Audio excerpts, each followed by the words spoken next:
Hi, everyone. My name is Ishan. I work as a backend developer at Lisk. I have been working for Lisk over 2 years now, and yeah, I have background in distributed systems and services. So today's agenda is about talking about Lisk SDK, the latest version 5.0, which brings some architecture, like this fundamental architecture, which will be really helpful for the developers to build different use cases on top of it. And yeah, I will quickly go through this architecture, and I think you might have seen this presentation before as well about this Lisk SDK 5.0. And using this Lisk SDK, I have created this social recovery system. So I'll walk through the code and also in the end show the demo. So I hope I can finish everything in the limited time. So yeah.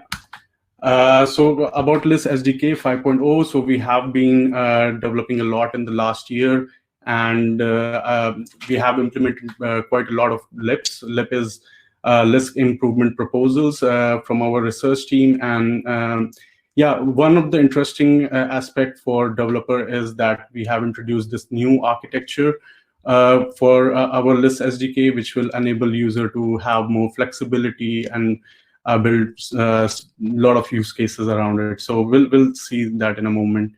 So talking about Lisk SDK, it's a set of libraries, and there are three main products you can say under Lisk SDK. One is Lisk Commander, which is like an entry point for a Lisk developer.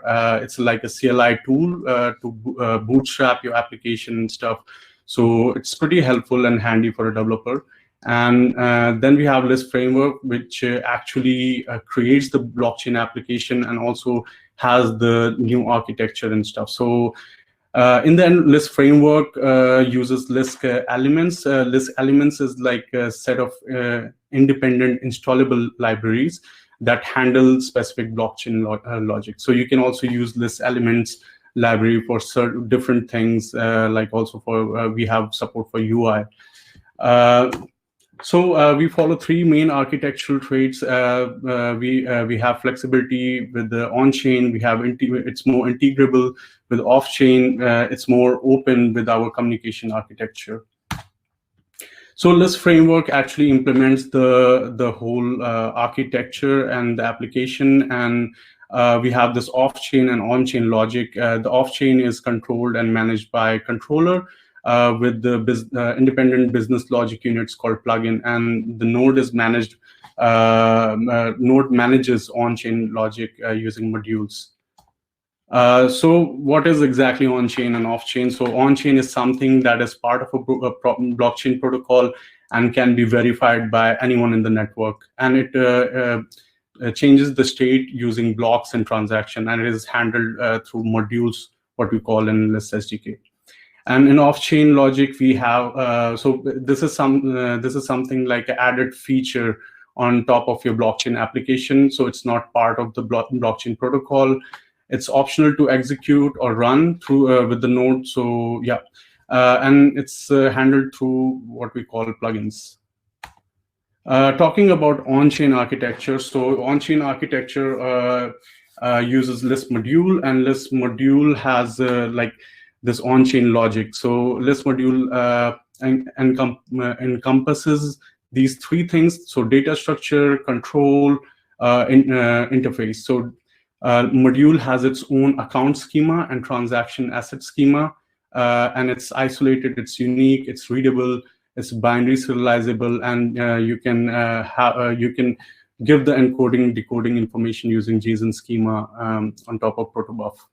And you have more control over the state of the application by having more, you can say, control over block life cycle, and which enables you to have more granular, secure, isolated, fail-safe logic. And you can interact with the module using the interface. So we have reducers, actions, events. And reducers is something that will be used by other modules to call other modules, and actions and events is something that will be used to interact with the module. Even like external systems who have the access to the communication channel can interact with the Lisk module. So we already shipped some default modules with the Lisk SDK. So first is token, which is used for transferring token between the accounts. Then we have sequence to handle the logic-related nonce.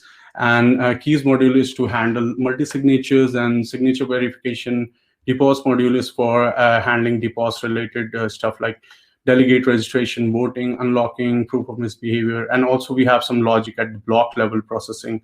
So something like updating delegate productivity, creating vote weight snapshots, updating the delegate list. So yeah, so now since we saw that you can have a lot of control over block level logic, or you can have like block level logic and transaction level logic, you can think of number of scenarios which you can implement using this on-chain. You can even have entirely new features like new consensus algorithms like proof of authority, proof of stake, or DPoS variants. And you can have your own token formats. You can have even smart contract capabilities, any deterministic logic or state change. And jumping into off-chain architecture. So like I said, these are independent business logic unit, and it's not really included into the protocol logic. So you can, so we give this capability for each plugin to run like in a separate child process. Like this is something you can configure. And also to interact with the plugin, you have actions and events. Yeah, so we also have some default plugins that comes with the Lisk SDK. So we have HTTP API plugin that exposes REST endpoints to access blockchain information.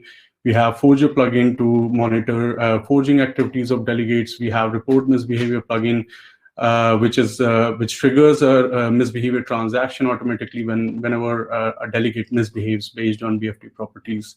And then we have monitor plugin that exposes some node and network statistics, and also in Prometheus format for monitoring purpose. Yeah, so since it's the independent business logic, so you can think of a lot of scenarios. Like you can have anything that you can run on the side of the application, your blockchain application, to enhance its productivity. So you can have something like monitoring, you have some data aggregation, automation, off-chain logic, also like that integrates with the on-chain logic. Yeah, so coming to communication architecture, I have been talking a lot about actions and events. So this is something which is coming from application. Application uses bus for communication, and bus uses channel. And the channel has in-memory channel as well as channels that has like that also uses like Unix, IPC Unix socket and web sockets. And so if you have any tool written in any other language and you want to connect with this application, you can connect because most of the tools, they actually support these sockets, and we use JSON RPC as communication format, which is pretty standard in a lot of languages. So yeah. Also to interact with your node, we have provided this Lisk API client library, which is pretty easy to use, and you can get blocks, you can get transactions, accounts in decoded format, you can post transactions as well. You can also call any actions and listen to any events. To demonstrate Lisk SDK, its usage and the ease of use, I have chosen this use case, social recovery scenario. This was also demonstrated by Substrate a few months back, so it's something similar. So what is really social recovery system? So it's something like you might have heard, like a lot of people complain that they lost their passphrase or private key to their accounts, and they lose access to their account, and basically losing all the money they have in that account. Some people are, of course, they use the trusted intermediaries like Coinbase or something, but still you don't have full control over your account.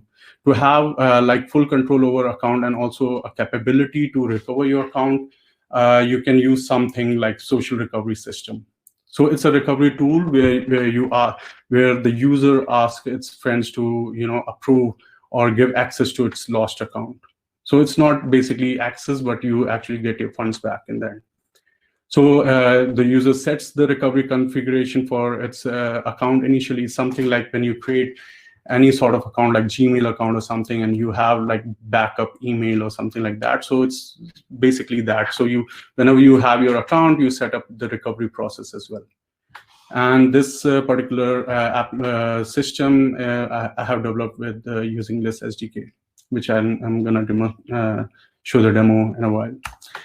So how the social recovery works. So first you create the configuration, basically setting your list of friends, which are the addresses of your friends, and then delay period is something, the number of blocks after which your account can be recoverable. And yeah, recovery threshold is the minimum number of approvals you need from a friend to make it recoverable. And deposit is something which is set internally whenever you create the recovery configuration, and there can be a base deposit amount or some amount based on the number of friends you want to register, something like that. And this deposit is debited from your account and it's locked. And if you delete this configuration, you can get back your deposit back. So let's say, the next step is actually initiate recovery. And this step, I hope no one of you have to use. This is in the case when you really lose your like passphrase or private key. So in this case, passphrase, and then you initiate recovery using your another account or a new account. And basically, you just call the lost account with the recovery, and it will use the config and start this recovery process. And then after initiating the recovery, you can vouch for, you can ask your friends to approve your recovery process. And then once you have a minimum number of approvals from your friend and you passed your delay period, you can claim your recovery, basically getting all your funds back. So we also have two optional steps. So whenever you start any recovery, maybe you found your passphrase or something, you can cancel the recovery at any time. And also you can remove the recovery configuration, like I said, and get back your deposit. So for on-chain logic, like we are using modules, and modules have their own account schema, which I talked about. So I have defined this account schema as SRS, stands for Social Recovery System. So whenever you set the recovery, then the config property will be set with friends, this recovery threshold, delay period, deposit. And when you initiate recovery, then the status is enabled, and like rescuer is the account from which you are trying to recover. Created is when the height at which the recovery started, and deposit is the logged amount from the rescuer account. And vouch list is the list of friends who have approved already, and active is just a flag telling you that it's active right now. So we are going to we are going to, you can say, invoke or initiate any of these recovery lifecycle events using transactions. So we have defined transaction assets for each type. So first is create recovery asset, and we have friends, which is like an array of bytes. Delay period, recovery threshold, and for initiate recovery, we have lost account. For watch recovery asset, lost account, and rescuer. So these asset types for each recovery lifecycle step. All right, so time for demo. I will first walk you through the code, just showing like how it looks like. It's very like it's a simple npm package, and what you have to do is just install this SDK. Everything else is optional. If it depends on your use case, what you are trying to achieve, but Lisk SDK is enough. And then you go ahead and create the module, and you can create the module by importing the base module, and then you extend the base module, you implement the abstract properties here. You set the name SRS for the module, and then ID as 1000. All the numbers before that are reserved for Lisk to create more default modules. And then we have set this account schema, like we talked about in one of the slides. This is the format we give for the account schema, where you have some set of like things which you have to mention in order to make it serializable and deserializable. So yeah, after setting the account schema, you set the transaction assets, and yeah, and also you can have actions and events. I have not implemented in this demo, but you can think of something like getting all recoverable accounts, and it can be callable from any external or any other component of the application, as long as they have access to channel. So let's jump into one of the assets and see how it's implemented. So basically, you just extend the base asset, and then you again just assign all the abstract properties like create recovery, like name of the asset, and set the ID. All this has to be unique. Otherwise, when you run the application, it will throw the error. And then, yeah, so you also set the schema for the asset, transaction asset. So for creating the recovery, we need friends, we need a recovery threshold, we need a delay period. So yeah, so this is how you set the schema, and all your logic will go inside apply function. And this apply function has access to asset, transaction, state store, reducer handler, which we talked about in the module, where you can call functions of other modules. So yeah, it's all your logic will go here, and I think it's pretty simple to follow as well. Like you get the account from the state store, which state store is like a temporary storage that will be persisted after block is forced. And yeah, so this is like you check for some conditions, like if the account already has a recovery config or not, or if you are trying to add yourself in the friend list. You set all the params, and then you also invoke token module to debit the deposit amount, and then you just set the account with all the updated values. So this is one of the the same thing, like same pattern goes for other assets as well. And yeah, so I think this is it for the module. And then we go to the plugin. So I have created plugin. I mean, I already mentioned it. It's optional, but to enhance your application, you can create some sort of service around it. And yeah, so we also provide support for that, and it's very helpful. I mean, in certain cases. So so what I try to do is create a HTTP API kind of plugin for the secure social recovery system, where you call some endpoints, and you basically create and post the transaction for certain recovery step. So it just wraps all the logic around it and takes away all the headache. And yeah, how to implement the plugin is you just extend the base plugin. By extending the base plugin, you already get a lot of properties with that. So you have access to the channel to communicate, you have access to node info, DB, and you have codec. So everything is there to make it easier and just focus on your business logic.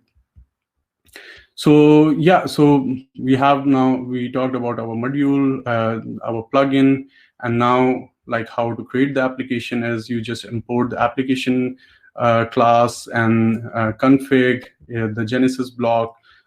This is optional. Like I'm also including HTTP API and util functions. So this is something you import from Lisk SDK, and then you import your custom module and plugin. Then you update the Genesis block with the SRS account schema, and you just initialize all the accounts with that. then you update the application config with like something like having community identifier, or you like in this case I'm enabling IPC API as well. And then you just create the instance of application, and this is it. You just pass Genesis block and app config that you have updated above, and yeah, you just get the instance by calling this default application. So when you want to include all the default modules like token module, DPoS and everything, then you call this. Otherwise, you can just remove it like this and just have like with no modules at all, and just add it later on. So yeah, so in this case I'm including them, and then I'm registering my custom module, then the custom plugin, and then the plugin which is already there in the Lisk SDK. So yeah, this is it. You just run the application. Yeah, and to run the application, you just do npm install, and I already did that. So I'm just going to start the application.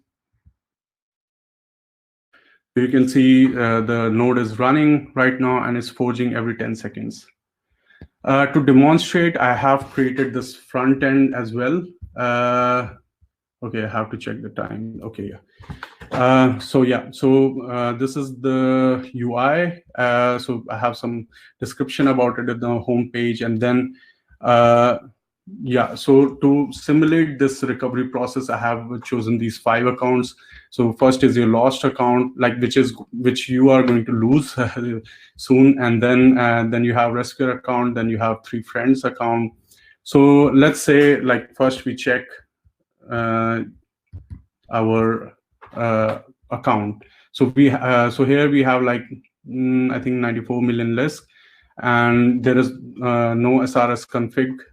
So yeah, so let's set up the configuration for this. So I'll go to setup recovery. I have already set default values to save time, and yeah, you just click and you see, okay, yeah, great. So you can see the transaction has been added, and this transaction you can already see in the, yeah, you can see in the application console log that this transaction has been added and the new block was added and forged. So it should be like reflecting to the account. And yes, you can see the SRS config is there. We have 3 friends. Delay period is 10. That means after 10 blocks, it will be recoverable. I gave very small number because we don't have much time and I wanted to fit in this demo. And then recovery threshold as 2, so only 2 friends have to approve, and 16 Lisk was deposited. So yeah, so let's say now we lose our keys to this account, and now I have this new account from which I will try to recover. So this account has like around, I think, 100, so around 1 million Lisk or something. So yeah, let's initiate the recovery. So I will use the old account address and the passphrase of the new account. So initiating recovery. So transaction ID has been added, and you can check it out in the console. Yeah, here it is. And the block has been forged. So yeah, again, let's go to account and check if the SRS status has been updated. Yes, so it has been updated. So rescuer, yeah, so rescuer is your new account, and it was created at height 229, and deposit of 16 has been locked for this rescuer account. Yeah, I don't know why it's not showing active. So yeah, just leave it. So yeah, next step is you go ahead and ask your friends to approve for you. So they will basically give this lost account address and rescue account address, and then their passphrase. So yeah, so they will send the transaction for approval, and yeah, so you can see the transaction has been added. Again, let's just check if it's forged. Yeah, so this transaction is here, and then it's forged. Let's go to the account, our old account, and just check again if I got some approval.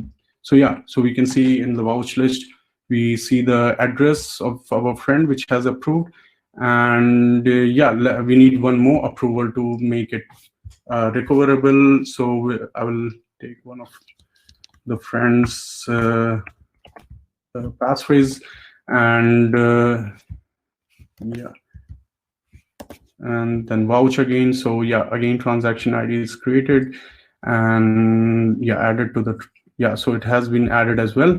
So let's go and check the account.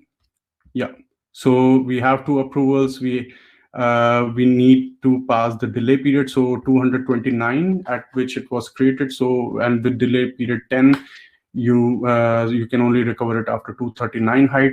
So let's check the node info to 239. So it's 242 now. So yeah, we can claim the lost account, and yeah, we give the old address and the passphrase of the new address, and yeah, account will be claimed. So yeah, let's wait for the block to be forced. So yes, so now when you check your old account, you'll find that all the balance is gone except for the minimum balance thing, which is 0.05 Lisk. And when you check your new account, you will find, yeah, you have like 9 million something Lisk that you that was there. So you've got back your all balance, and yeah, so you can see like how easy it is to like create such a scenario using Lisk SDK. It's all in JavaScript. You can also use TypeScript, and also you by using like added features like plugin and stuff, you can have like this kind of UI built in, and it's pretty easy like running with the app itself. So okay, I'm running out of time already, so I'll just come to the slide. So yeah, Lisk Core is also powered by Lisk SDK, and it's already running in the Lisk mainnet and testnet, and the new version will come soon as well. And so Lisk Core has DPoS consensus algorithm for block creation and BFT for block finality. It's written in TypeScript, and it has very easy to use command line interface. So yeah, so I will try. Let me check if there are any questions. Yeah, no one asked anything. Okay. So I think it's fine. I'm already out of time, so I will just yeah say, yeah, thank you very much for your attention. And if you have anything related to this presentation or anything, like, you can come to our Discord channel. You can post it over there, and we will answer you. You can also check out our dev forum. If you try out our Lisk SDK and find any issue with that, you can just create issues on our repo, and we'll take care of it. Same goes for Lisk Core. Yeah, so I'm very looking forward to see more use cases building on top of Lisk SDK. Yeah, and thanks for your attention. Thank you very much.